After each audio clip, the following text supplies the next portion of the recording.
Hello, in front of me I've got Turtle Beach Stealth Pivot. In this video I'll show you how to rotate pivot modules.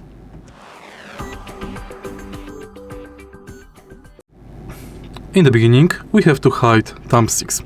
In order to do it, twist them, like this.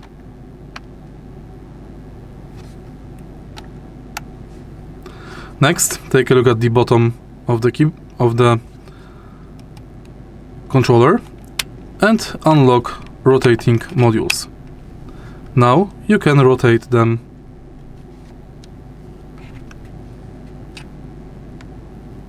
Don't forget to lock it,